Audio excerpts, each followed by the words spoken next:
నమస్తే. Welcome to Leo News. Achyutapuram ఘటన జరిగి 2 రోజులు గడుస్తోంది. ఇప్పుడు ప్రతిపక్ష నేత జగన్మోహన్ రెడ్డి వాళ్ళని పరామర్శించడానికి వెళ్లారు. వెళ్ళిన వాడు వాళ్ళని పరామర్శించడమే కాకుండా అక్కడ కొన్ని వ్యాఖ్యలు కూడా చేయడం జరిగింది. అచ్యుతాపురం బాధితులకు ఇంకా పరిహారం అందలేదని, ఆ పరిహారం అందకపోతే ఆయన దీక్షకు దిగుతానని కొన్ని వ్యాఖ్యలు అయితే చేశారు. అలాగే ఆయన హయాంలో ఎలాంటి ఘటన జరిగినా వెంటనే అక్కడికి చేరుకొని భద్రతా చర్యలు చేపట్టి పరిహారాన్ని కూడా అందించాను అని ఆయన మాట్లాడుతున్నారు. అదే జగన్మోహన్ రెడ్డి ఉండి ఉంటే అచ్యుతాపురం ఘటన జరగకుండా ఆపేవాడిని అన్నట్టు ఆయన కొన్ని వ్యాఖ్యలు చేయడం ఎలా చూడొచ్చు? దీనికి సంబంధించి మరింత సమాచారం తెలుసుకుందాం. మనతో పాటు ఉన్నారు senior political journalist doctor Durga Vadlamani గారు.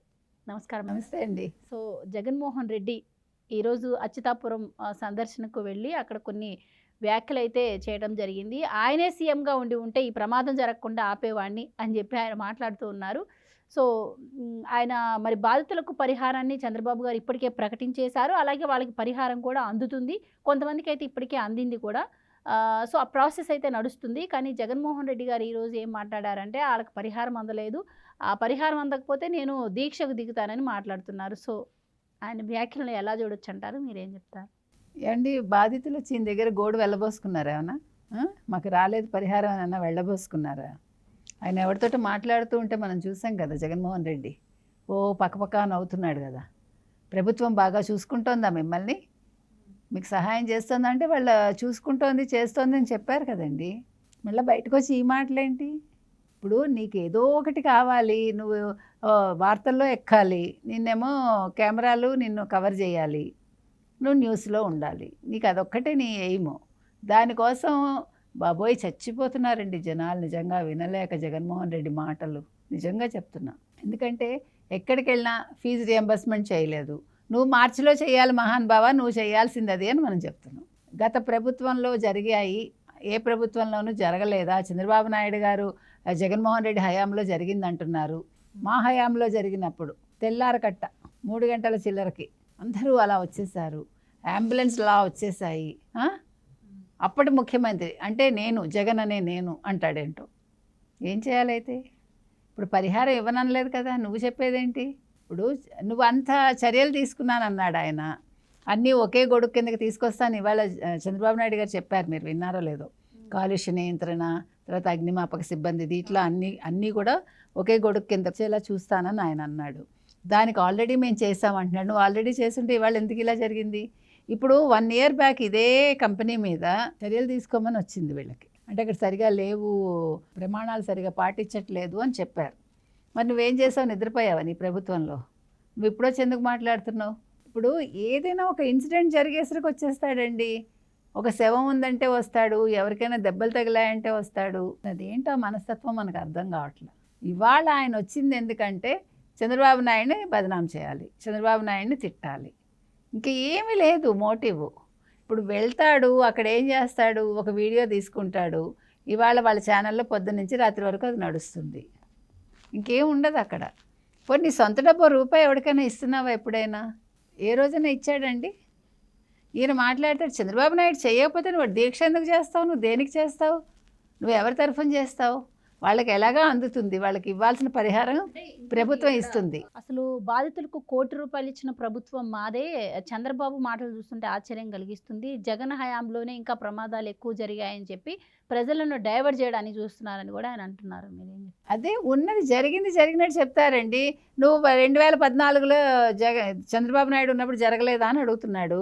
చూపించమనండి, ఆయన చూపించమనండి. ఇగో ఈ ఇన్సిడెంట్ జరిగిందని చూపించమనండి. తుఫాన్లు వస్తే తుఫానుకు కూడా ఆయన కూర్చుని రాత్రి పగలు ప్రజలకు సేవ చేశాడు ఆయన. నువ్వేం చేసావు? 2020లో నువ్వే జరిగింది అంటున్నావు. ఎందుకు జరిగింది మరి? నువ్వు ప్రమాణాలు పాటించమని చెప్పినప్పుడు అవన్నీ ఎందుకు జరిగాయి నీ హయాంలో? మరి నీ హయాంలో జరిగినప్పుడు నువ్వు మిగతా కంపెనీలన్నీ నువ్వేం చేసావు? మరి వాటి మీద చర్యలు తీసుకున్నావా? నువ్వు తీసుకోపోవడం వల్లే ఇవాళ ఇది జరిగింది. ప్రభుత్వం వచ్చి ఎంతకాలం అయిందండి? 2.5 నెలలు కూడా కాలేదు. సో ఈ బాధ్యత అతనిదే కదా.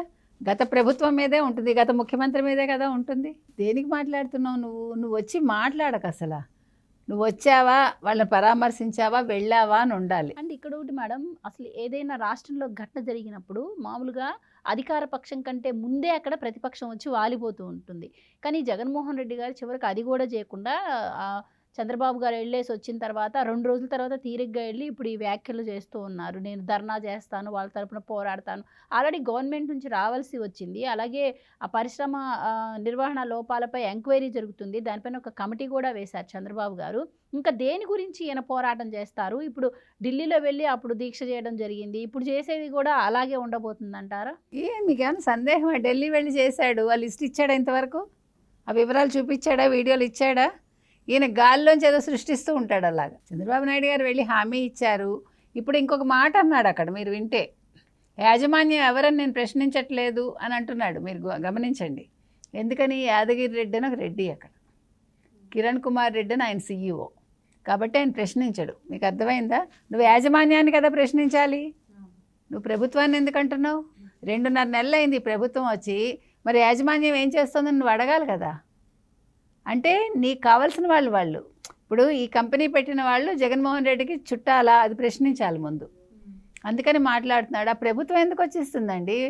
అసలు ప్రభుత్వం ఇవ్వాలా లేకపోతే కంపెనీలు ఇవ్వాలా పరిహారాలు? మీరు చెప్పండి. ఒక కంపెనీలో తప్పు జరిగినప్పుడు, ఏదైనా ఒక అన్యాయం జరిగినప్పుడు దానికి ఎవరు స్పందించాలి? కంపెనీ యాజమాన్యం కదా. మరి కంపెనీ యాజమాన్యం వచ్చి మాట్లాడిందా ఇంతవరకు? మరి అప్పుడు జగన్మోహన్ రెడ్డి ఎందుకు ప్రశ్నించట్లేదు? యాజమాన్యం ఎవరనేది నాకు అనవసరం, నేను వాళ్ళని ఏం అంటలేదు, వాళ్ళని ప్రశ్నించట్లేదు అంటున్నాడు. కాబట్టి ఇప్పుడు జగన్మోహన్ రెడ్డి ఇక్కడ బయటపడ్డాడు. అందుకని నేను చెప్పేది ఏంటంటే, జగన్మోహన్ రెడ్డి ముందు యాజమాన్యాలను ప్రశ్నించు, తర్వాత ప్రభుత్వాన్ని నిలదీయి. ఇప్పుడు ప్రభుత్వం ఇస్తాన్ని హామీ ఇచ్చింది. మీరు చెప్పినట్టుగా చంద్రబాబు నాయుడు వచ్చేసి వెళ్ళిపోయాక నువ్వు వచ్చి హడావిడి చేసేసి లేనిది సృష్టించేసి ఆయన ఇవ్వకపోతే నేను ధర్నా చేస్తాను. దేనికోసం ధర్నా చేస్తావు? ఆల్రెడీ వాళ్ళకి పరిహారం వెళ్ళిపోయే ఉంటుంది. కాబట్టి ఈ జగన్మోహన్ రెడ్డి ఎక్కడికి వెళ్ళినా కూడా మనం పట్టించుకోక్కర్లేదండి. ఈయన ఎక్కడ అవసరం ఉంటుందో అక్కడ వెళ్ళి గదలో వాలిపోతాడు. మనకు తెలిసిన విషయం ఇవన్నీను. సేమ్ చెప్పిందే చెప్తాడు, కొత్తగా ఏం చెప్పడు. కాబట్టి అసలు చంద్రబాబు నాయుడు పని చేస్తుంటే ఆయన చూడలేడు, ఆ పని జరగకుండా ఉండాలని కోరుకుంటాడు ఆయన.